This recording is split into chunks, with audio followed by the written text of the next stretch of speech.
Welcome to our channel. Today, we're starting off with a story.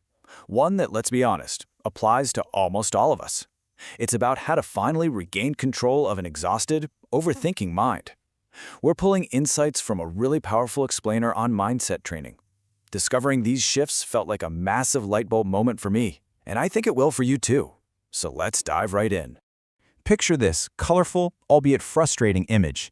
It's 3 a.m. You're just staring at the ceiling, replaying the exact same conversation on a loop in your head. Sound familiar? Well, here's a vital truth the source establishes right out of the gate.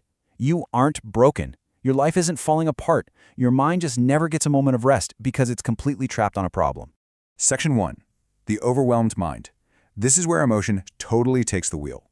When your mind fixates on what's wrong, your perspective narrows drastically, and you actually begin to fuse the problem with your own identity. But look at how we need to redefine this. A problem is really just a neutral signal that something needs attention. That's it.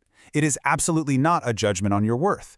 We're kind of conditioned from childhood to see problems as these massive personal failures, but in reality, they're just unprocessed information, pointing to a gap we need to fill. Moving to Section 2, Why Brains Love Problems. Turns out, we're wired for survival. Now, it might sound totally backwards, but your mind actually clings to problems because it evolved to detect danger to keep you safe. Literally, your brain treats an unreturned text message the same way our ancestors treated a saber-toothed tiger. It hyper-focuses on survival, creating this wild illusion of control through rumination. Because, let's face it, worrying feels productive. Overthinking feels like preparation. But staying stuck on the problem, that just prevents you from making any actual forward movement. All right, Section 3.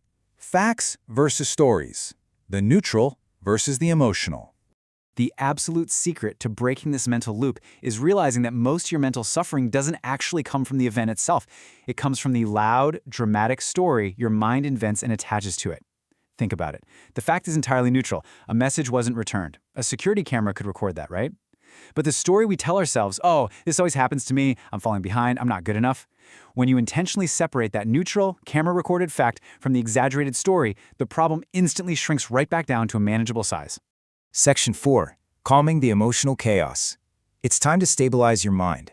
Here's the thing. You cannot solve a problem at the emotional level it was created. Stress simply cannot solve stress. So your very first task is this regulation process.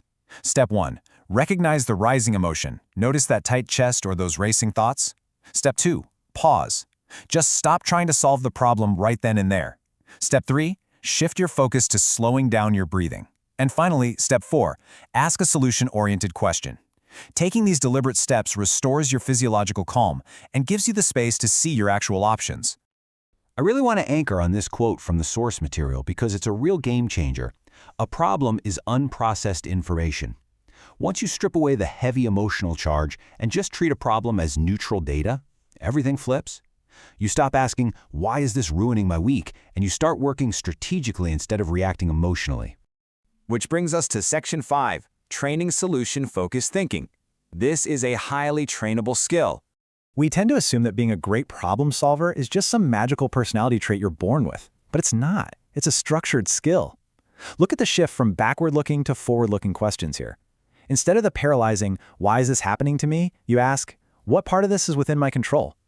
Instead of spinning out with, what if I fail, you ask, what decision have I been avoiding?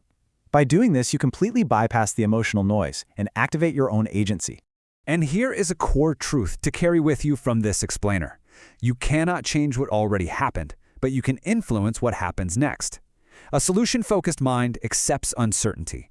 It knows that perfect clarity doesn't just magically arrive before you take action. Clarity emerges precisely because you took a step. So how exactly do we train this focus muscle on a daily basis?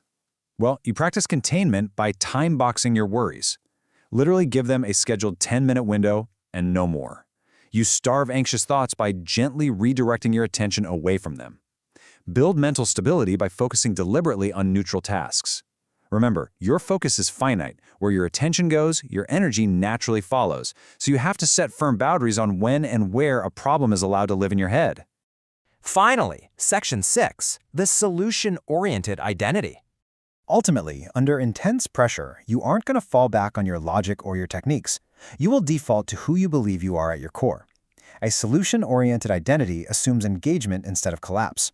It accepts discomfort as a totally normal part of stretching and growing, not a sign of failure.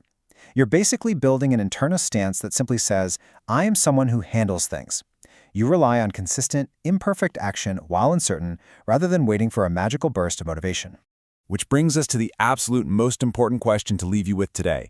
When a problem appears, who do you become?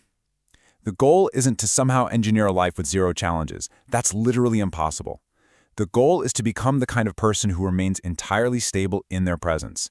Drop the dramatic story, find your next right step, and watch how your reality shifts. Thanks for joining me for this explainer. Keep focusing forward, and I'll catch you next time.